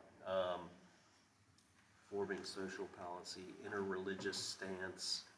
I'm always interested in ecumenical kind of thinking and where we are as a church on that. There's stuff about history in there. I love the history about the Presbyterian Church, things like that. Anyway, ethics, all that. But I just found it pretty interesting. I also found some misnumbered pages, by the way. Some of them start over after a while. Oh, yeah, well, there you go. There you go. And there is a child protection policy in there, if you're looking for examples of stuff. That one, I think we're You got that covered? Yeah, got Protect that the one covered. kids, period. Because those kids are just, they're so awesome. So anyway, just, it's not all, people think manual boring, but there's some interesting stuff in there. There is some interesting stuff. And when you need it, it's helpful to know where it is. Anybody else, any thoughts about the manual of the assembly that you, Well, I will as say, you were I reviewing? started reading it, and I was reading it online, and I got interrupted, and I never could get it back up, and I honestly was disappointed I couldn't get it back up, because I had enjoyed reading what I had read up until that point, because it's like a map on how to peacefully disagree, discuss, and come to consensus, and with as close to a win-win as you could possibly come. Do you remember that email that Brandy sent out, which attached a couple? She- One of the things was the manual. Do you want me to send that Yes. email to you again? It's in I- Oh, the you've sent it? chat. Oh, you got it. So that is in our messenger, it's in her email, and I can show you how to put it on your Kindle from there if you Okay. don't know how. Okay. Kathy's the one that emailed all that stuff to me to help me find it again after it got lost in my email last night. And yeah, it's funny, because I sent it to you, and it just worked fine, and then I went back in and was gonna finish reading the manual, because I got lost in the blogs and the committees and all of that. All the PC biz stuff that worked just fine. My husband was amazed at how much time I spent reading off of my computer the last few weeks. I went back to finish the manual and couldn't get it. Over and over and over. Well, now you can read it as much as you want. It's exciting. Well, and if the link doesn't work, just Google PCUSA I did, manual. I did. Okay. That's what I just did, and I got it. And you got it? I couldn't get it. At the library, I couldn't get it. It's okay. Maybe the Who knows library has about a block. computers They and think we're how like they the work? Illuminati. Anybody else have an observation about the manual? The organization for mission goes on quite a while, but it will tell you, if you actually do read it, then it pretty much tells you how we're set up as a denomination. You know, it's kind of sucky for me, because because if I just started reading it from like front to back, I'd probably go right to sleep. Of course. But knowing that there's like certain, what about this Presby? How does this work? How does that work? I would have never thought to look for a book that had it in it, just because I wouldn't. I'd been like, Susan Sharp, I'm so mad. See what I say? I already told her that. It's either her or Maureen Wright. Those two women, y'all earn your money. Yes, but only probably because somebody told me. Well, you're not born knowing this stuff. So, who are the officers of the General Assembly? Oh my gosh, I have to scroll back to the contents. Well, no, who are the officers in your session? In my Isn't session, that like a trick there aren't question? any. Cause like, A teaching elder? Is it in what role? Moderator. And, that's one. Clerk. Clerk. is that all? That's all you have to have, So, the moderator and. I'm asking cause I really don't know. That's So all. like, That's all you have we to have have. a treasurer, would that be considered an office? They Two don't officers, have to be on the session. two officers at in every council. So as a council, the officers are moderator and clerk. Above, there's clerk of session, above the session, then they're called stated clerks. There's a stated clerk of the General Assembly. And actually, the stated clerk of the General Assembly has a 4-year term, which you could, if you got that far, you would read that in the organization permission. The moderator is basically a 2-year term that between assemblies. This year, there'll be a new stated clerk elected. So Susan will have a chance to vote on the nominee or a challenger for that particular office. The previous stated clerk of the General Assembly who was elected, J. Herbert Nelson, resigned the position early. So Bronwyn Boswell, who's your neighbor from Shenandoah Presbyterian, is the acting stated clerk. She was appointed by the Committee on the Office of the General Assembly. What's her first name, Bronwyn? Bronwyn. That's my granddaughter's middle name. There you go, she's Welsh. So Maureen Wright is the head of our Presbyterian. Okay. No, Well, I'm so No. confused. Maureen is the stated clerk. And then- The moderator's Dawn Adam. Yeah, I You- knew were- Dawn was, I was there when she got her thing. Right. So if you were at the Presbyterian meeting last weekend, Yeah, Dawn moderated it, yeah, and Maureen's the stated clerk. but I thought didn't she just, Maureen is also the transitional general that's presbyter, what I meant, yeah. but she's still the stated clerk. Okay. An executive presbyter is a position that is kind of optional. Clerk isn't, gotta have one. So, yeah. So, if you read this, History of the Structure of the Church, officers, mission agency, and, so a lot of the structure committees, that kind of thing, are gonna be found in the organization for mission. We're not gonna talk about that anymore unless you have specific questions about it, or something that you noticed that you wanted to bring up. I wanted you to be aware that there is such a thing, and you would get a basic overview of how things work from. What's the merger they've been studying and is going to be brought before? The reason I say that is I look at the PCUSA website like every morning only because it's got lectionary on it. But I also read through there are some interesting articles in there from time to time I pick up, but probably the most articles I've seen have been the merger, about the merger, the status of the merger, and things like that, to the degree that it might change some of the things that are in here. Great I don't know. segue. Okay, good. That's what I'm here for. Thank you. Yeah, great segue. Okay, the last General Assembly voted to, they call them unify, 2 of the agencies of the Assembly. And so, and that is the Committee on the Office of the General Assembly, which is the agency I work for, and the Presbyterian Mission Agency. So I want to talk a little bit about And Presbyterian Mission, sorry. Agency, yeah. agency, yeah. So again, sometimes when people say the General Assembly, they mean the national church structure. And this, so we're gonna just kind of end up here this evening with an overview, and then we're gonna get into more detail about each of these agencies tomorrow. The last assembly voted to establish a commission, they call it the Unification Commission, to unify the Office of the General Assembly and the Presbyterian Mission Agency. So this structure here is going to change in the next year or so. They've been working, they have recommended next summer as a time to effect this unification. But everybody recognizes you don't just say, and now it's done. There's a lot of, it's very tricky and technical. Can you, guys, PowerPoint, send it? Okay, I'm there. We usually ask a question no one has asked yet. It's finally my turn. Thank you, God. Do you think we could get a copy of this PowerPoint? Of course. I did it! Yeah. So yeah, you can have the whole thing. When, it'll If have you'll every link in it. If you'll send it to me, I'll send it on to them. Absolutely. Yeah. You're both wonderful ladies.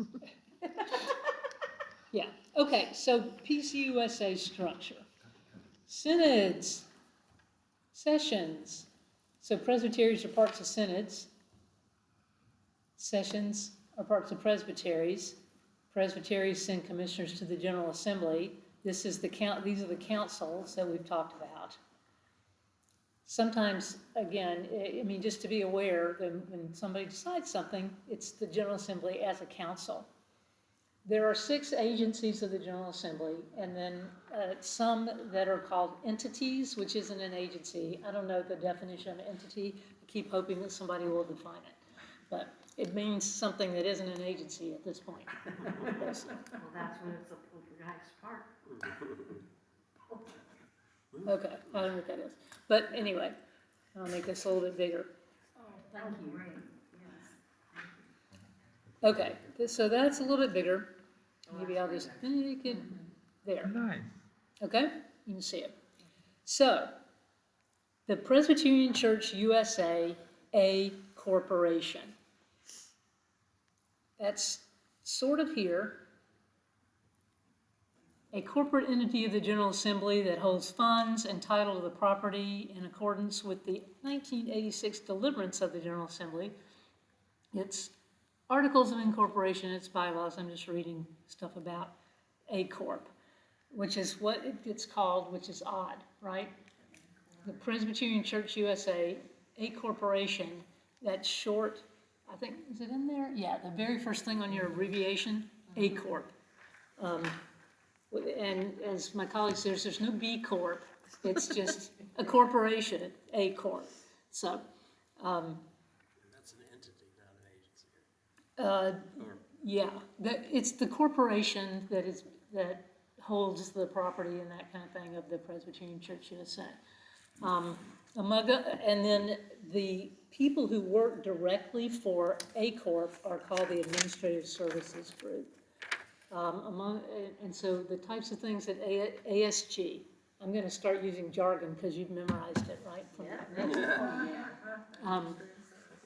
Administrative Services Group, or ASG, and they do things like accounting, reporting, human resources, financial services for the GA and its entities, and it employs the staff that's assigned to OGA and PMA. So the employees of A Corp are basically 3 different groups.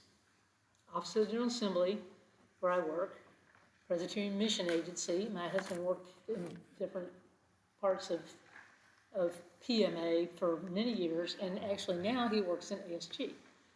So he's the internal communicator for the HR, Human Resources, part of the Administrative Services Group. My fraternity is PMA. That's going to get confusing. Yeah. So OGA does ecclesiastical matters. We're the ones you call if you wanted about polity, kind of more internal facing. How does the church itself run? That's kind of what OGA does. You will have noticed when you read the Organization for Mission that it assigns quite a few responsibilities to the state clerk. State clerk will do like more things than one person could ever possibly do. Staff of the OGA assist the stated clerk in fulfilling those responsibilities. That's our job, and various different things that the clerk has been told to do. Many of us are associate and assistant stated clerks. I'm an associate stated clerk based on that I'm an associate director.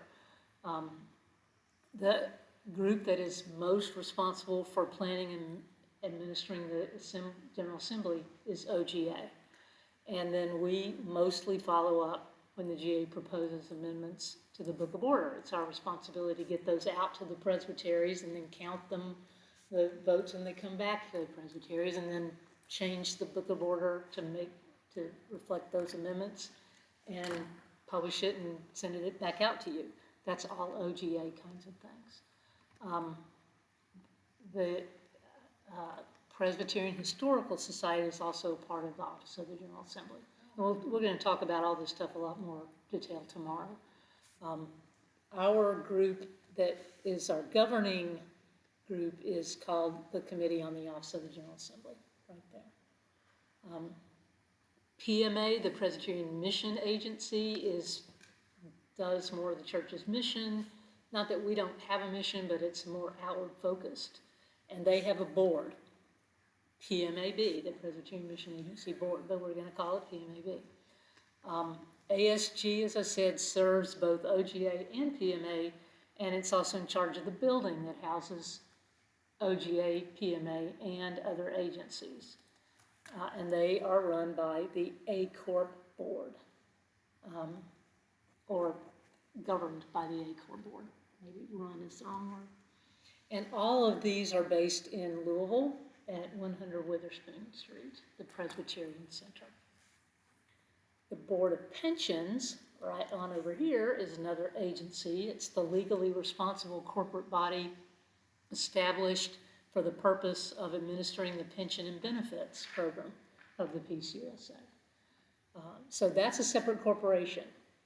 Now, a lot of times when people say the Presbyterian Church USA or the General Assembly, they are referring to OGA or PMA. That's just because they're the ones that don't have, like, okay, here's a discrete thing, run the pensions, provide your medical care, etc. The Presbyterian Church USA Foundation, right here, is another corporation, and it acts as fiduciary for the General Assembly. There's investment services. It holds title on behalf of the church to a lot of assets of the church. Provides deferred giving and wills program, and otherwise assures that there is strict adherence to the wishes and restrictions of donors and others who have entrusted funds to its care. I read that. That's the foundation? The foundation, Okay. yeah. And they are housed across the river. The Ohio River runs just north of Louisville. North of the Ohio is Indiana. And I guess they have better tax laws or something, and that's why the Presbyterian Foundation is in Jeffersonville, Indiana. The Presbyterian Publishing Corporation, again, another corporation, legally independent and is self-supporting, but it's dedicated to the mission of the PCUSA, and it publishes books and educational materials for us and ecumenical audience, and things like the Book of Common Worship, the Presbyterian Hymnal. They help with actual publishing, the Book of Order, etc. They are housed at 100 Witherspoon in Louisville. The Presbyterian Church USA Investment and Loan Program.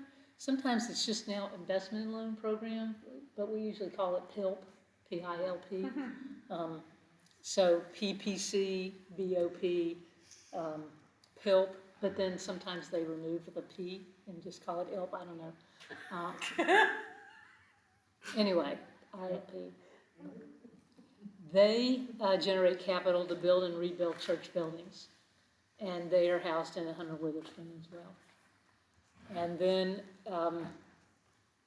so we've gotten all the agencies, OGA, PMA, PILP, PPC, Foundation, doesn't tend to have a acronym that they go by. and BOP.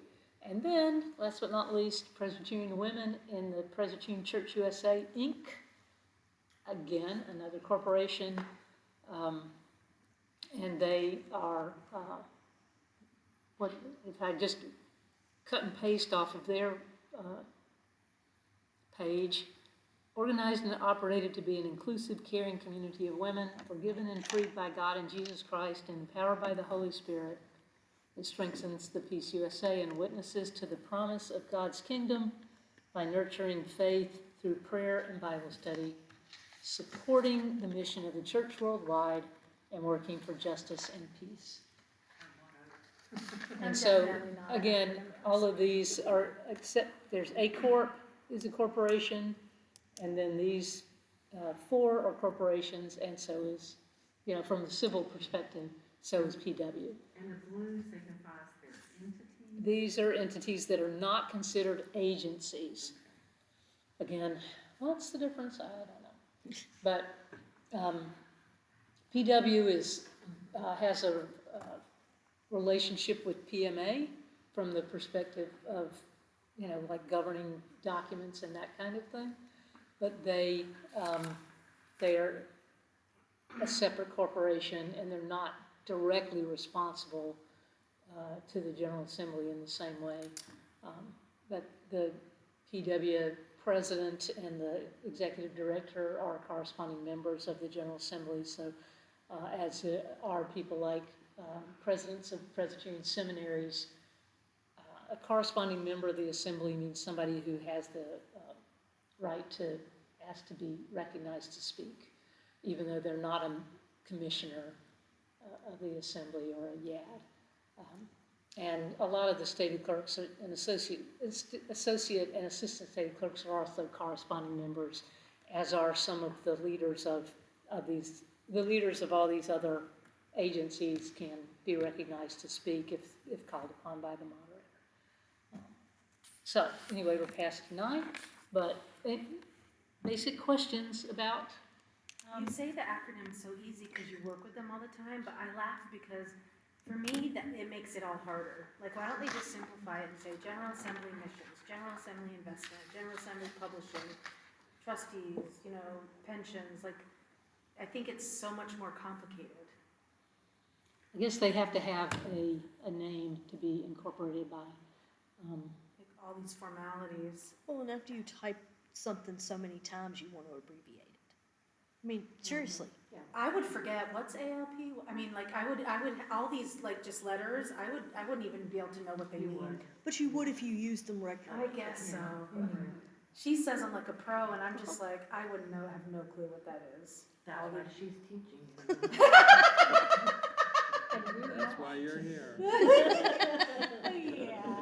Pretty much. Well, and even in the Presbyterian, the intent when we did a mission study in 2013, before that, we had committees with acronyms out the wazoo, and the Jeremiah 29 Mission Group intentionally gave every committee one word as a name.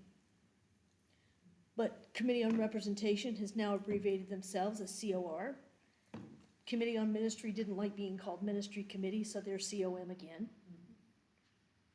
Do you know what COM stands for? Would you have known what COM stands for? I am gonna speak. The most important thing to remember is when the context is being used in the conversation, you won't remember it. Like, I have abbreviations from electronics and medical claims that are the exact same. So how do I know which RX I'm looking at? Is it transmit, receive, prescription? Who knows? It's context based. So if you said COM, but we were talking about using the phone, you would think it's communications. But if we're sitting here talking about which committee you're on, you say COM.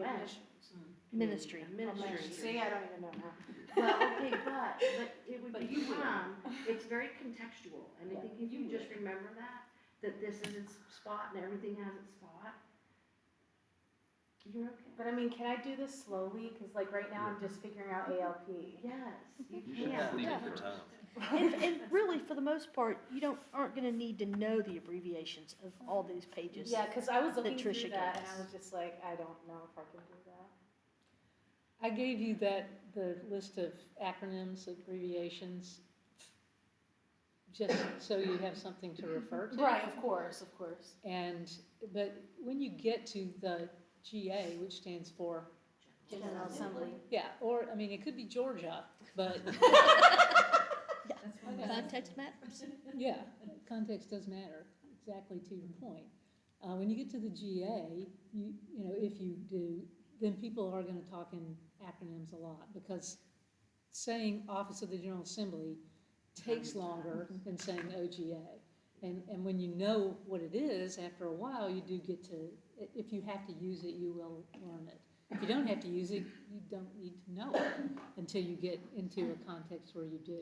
But I didn't say this before, but let me just say now, if I'm saying something and using acronyms or other language that you don't understand, just say jargon alert, and then, Or just JA.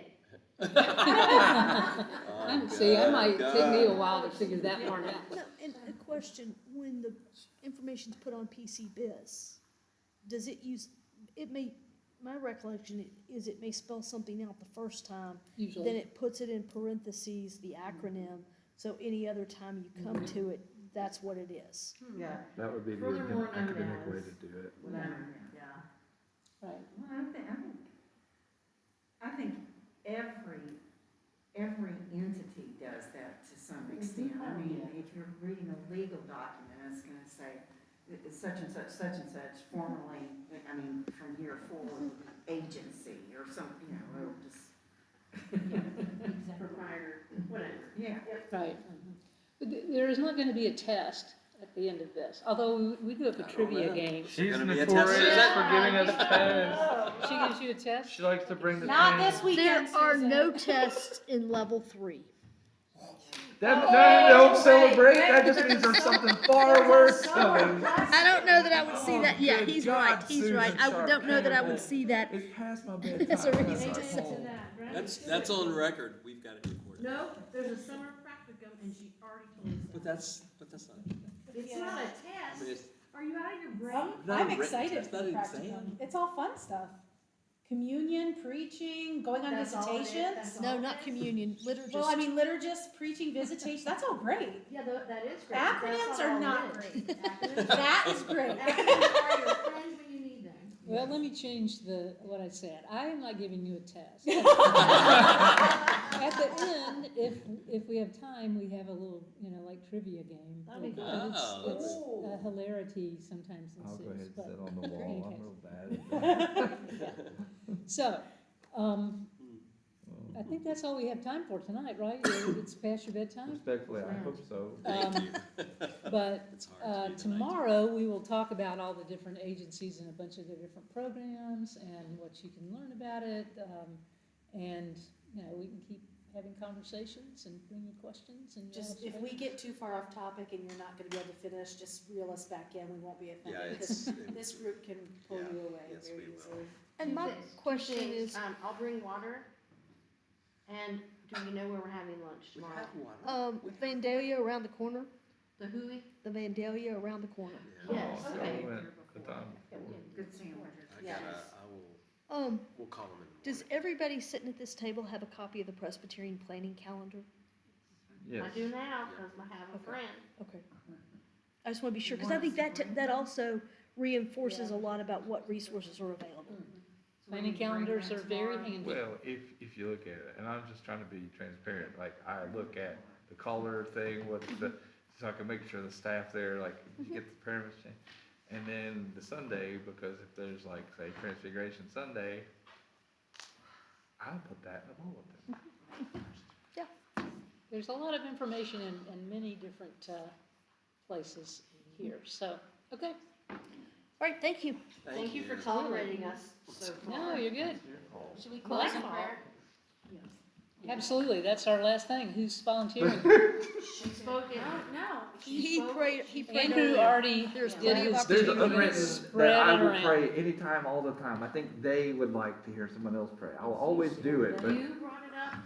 All right. Bring her. Heavenly Father, we come before you, so thankful of who you are and awe of who you are. Thank you for our time together. Thank you for just filling our hearts, our minds, our souls with this information that will hopefully help better our ministry, Lord. We just, again, thank you for getting us here safely. Be with us as we depart, Lord. We pray that you bring us safely back together so we can continue to learn and continue to grow in our walk in Christ. And again, we just thank you, we love you, we praise you. We can't wait to meet you, Father. And again, we just thank you for everything you're doing at the highest level of the General Assembly down to our little country churches, Lord. And we just want to thank you and praise you for who you are. We give you all the praise and the glory. Amen. Amen. Thank you, Jerry. Okay, I will turn this off. All right, tomorrow we'll have Erica make sure it's working before we start. I'm gonna put one of these in Brandy's bag, so that we don't forget. Why don't you put one of these in there? can I ask you, Brad? Give her those acronyms. Because her bag's over here, but that way, if something, and then if she doesn't want it, she can just, Can we leave stuff she's not gonna be I here would not leave tomorrow. electronics, but everything else, yes. John, who's John? Susan Sharp Campbell, it's the same name. Okay, you brought us a book? That's why. I did. That is a book. I do not endorse it. I have not read it. But Frankie McCain is a member at First Presbyterian Church, Charleston. And the Jennifer Thompson, is that what the name on it? Yeah, Jennifer Thomas. Thomas, that is Frankie's daughter. Oh, okay. And Frankie had multiple extra copies and wondered if I had a place to share them. And I obviously thought of you. Like I said, I don't endorse it. Understood. I haven't read it, but there's extra if you need more than one. Not here at the Committee on Representation, okay? All right. That sounds sort of threatening. I know. Well, nobody wants to talk to me.